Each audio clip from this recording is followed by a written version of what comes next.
Halo, eh, perkenalkan nama saya Bayu Anggara. Saya adalah salah satu pengajar di platform Rumah Vokasi. Nah, pada kesempatan kali ini saya akan menyampaikan materi yang kedua. Nah, materi kedua di sini berkaitan dengan pemrograman mesin CNC. Oke, kita simak materinya. Sistem operasi pada mesin CNC sendiri ada banyak ya. Nah, ini saya ibaratkan sistem operasi pada PC maupun pada handphone kalian nih, pada smartphone kalian.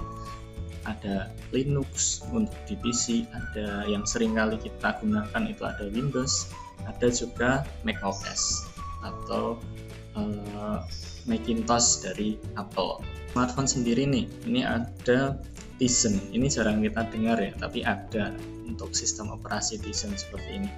Nah, yang sering kali kita gunakan ini Android, dan yang ini menengah ke atas ya biasanya ya. Ini ada iOS. Nah, sistem operasi pada CNC tadi. Nah, sistem operasi pada CNC sendiri itu ada beberapa yang sering kita jumpai ya. Nanti kalau kalian di dunia industri itu pasti akan sering menjumpai sistem operasi yang berbeda dari mesin CNC. Nah, misalkan di sini ada Fanuc yang nanti akan kita bahas ya. Nanti kita sering berkutat di sini nih di Fanuc. Nah, ada juga GRBL, ini biasanya berkaitan dengan Arduino ya, berkaitan dengan Arduino.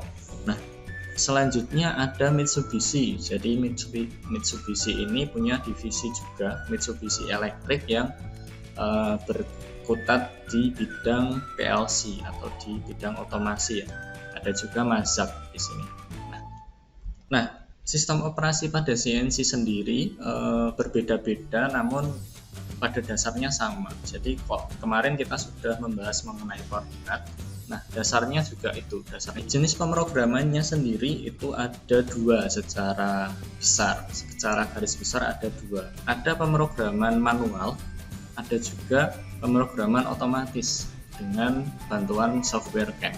CAM di sini adalah Computer Aided Manufacturing. Jadi ini software yang berfungsi memudahkan kita dalam membuat suatu sistem, dalam membuat suatu G-code atau suatu rangkaian pekerjaan CNC.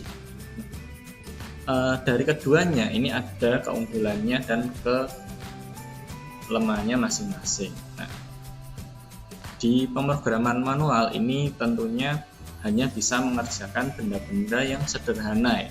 Nah, pemrograman manual ini rata-rata digunakan di pengerjaan bubut. Nah, pengerjaan bubut biasanya benda kerjanya sederhana. Nah, untuk yang bantuan software CAM ini untuk benda kerja yang rumit. Nah, kalau benda kerja yang rumit itu biasanya bisa sampai ribuan nih, ratusan sampai ribuan baris program. Nah, itu kalau kita ketik sendiri itu pasti akan memakan waktu yang sangat lama. Nah, ini kita masuk pada struktur dasar program CNC ya. Nah, struktur program CNC sendiri itu dibagi menjadi dua. Nah, ada informasi teknologi, ada juga informasi geometris. Nah, ini saya tunjukkan. Informasi teknologi itu biasanya kodenya adalah G seperti ini, G kemudian M. Nah, ini memuat fungsi-fungsi dari mesin gitu. Nah, sementara informasi geometris ini berisi perintah-perintah yang berupa koordinat titik dari benda kerja. Nah, kalau di mesin bubut ini kita tunjukkan pada titik X dan titik Z ya. Ini berisi mengenai koordinat-koordinat pada benda kerja kita. Nah, dalam satu rangkaian pemrograman CNC itu kita bagi menjadi pembukaan program, terus tubuh program, dan penutup program. Kenapa kita bagi menjadi tiga? Karena pembukaan program ini rata-rata G-code-nya adalah sama. Jadi G-code yang kita tuliskan pada pembukaan atau kepala program itu biasanya sama dan bisa kita gunakan di program yang lain. Nah, begitu pula untuk penutup. Jadi pembukaan dan penutup ini bisa kita gunakan pada program yang lain, tinggal kita sesuaikan aja. Nah, yang kita ubah itu di tubuh programnya. Oke, jadi itu tadi materi kedua kita.